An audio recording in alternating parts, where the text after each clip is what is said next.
Warm welcome to all of you. Today we are going to discuss a very important aspect of demand, that is determinants of demand.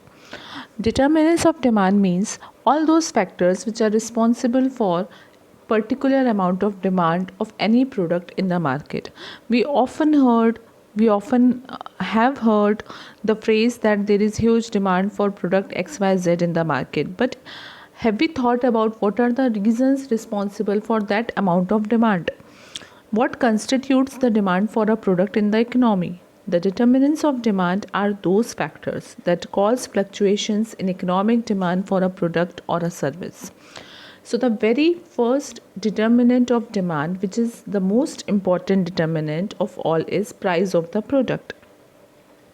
Whenever the price of the product will be higher, the demand will be lower, and whenever the price falls down, the demand will rise up. Price determines the demand for a commodity to a great extent. It is often seen that when the price of the product is less, consumers prefer to purchase the product in large quantities, and when the price of the product is high, they prefer to purchase the commodities in small quantities. So we can say that the price of the product determines the demand of any particular commodity to a great extent. This type of relationship is known as inverse relationship. Second determinant, the most important determinant in fact, is income of the consumer. When the income of the consumer will be high, obviously he will be able to spend more. Therefore, the demand will be high. In other case, when the income of the consumer will be less, he won't have much amount of money to spend. Therefore, the demand of the product will fall down. This type of relationship, when one factor is increasing, the other one is also increasing. When one factor is decreasing, the other one is also decreasing, is known as direct relationship. Third determinant is price of substitute goods. Substitute goods are those goods which can be used interchangeably. For example, tea and coffee. If there is shortage of tea in the market, you can consume coffee. If there is shortage of coffee in the market, you can consume tea. Similarly, if the price of tea will rise, you will think of starting consuming coffee. And similar way, if the price of coffee will go up, you will think of switching to tea. Therefore, it will lead to increase or decrease in the demand of original product.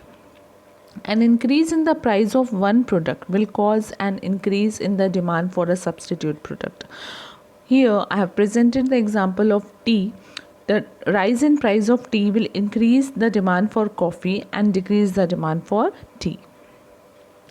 Fourth determinant is price of complementary goods.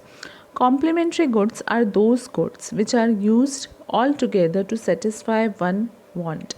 An increase in the price of one product will cause a decrease in the quantity demanded of a complementary product. For example, if there is increase in the price of bread, it will reduce the demand of butter. For butter, this arises because the products are complementary in nature, means they are demanded together. If the price of bread will reduce, if the price of bread will rise, obviously the demand for bread will fall down. As a result, the demand of butter will also fall down. Next determinant is nature of product. Product can be classified on the basis of their requirement as necessity, luxury, or comfortable items. If the commodity is a necessity item and which is required for survival, which is unavoidable, then its demand will continue to be the same even if there is changes in the price of it. For example, life-saving medicines. No matter how much fluctuations are there in the price of those medicines, if the patient needs it, he is ready to purchase the product. Next determinant is expectations about future prices. Sometimes it happens that we get an idea, as a consumer we get an idea that what is going to be the price of the product in the near about future. If we think that the price of the product is going to rise, what we will do? We will we will try to purchase the product in the present.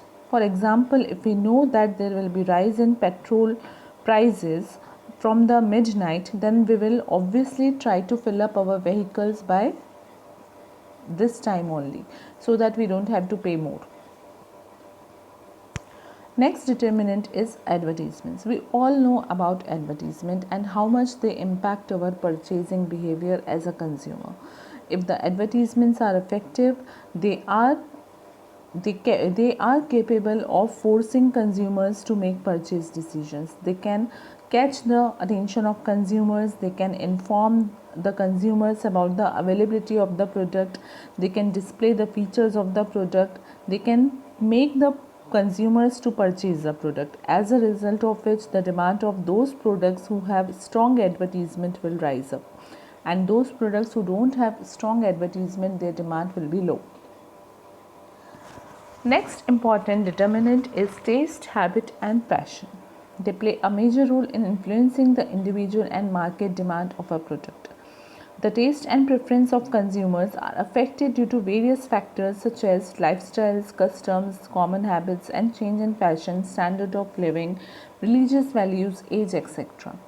The things which our parents used to consume in their days, that those things we don't consume now. Why? Because our tastes have changed, our fashion have changed, and our habits are also changed. So they also make a very strong determinant of demand of any product. Next determinant is government policy.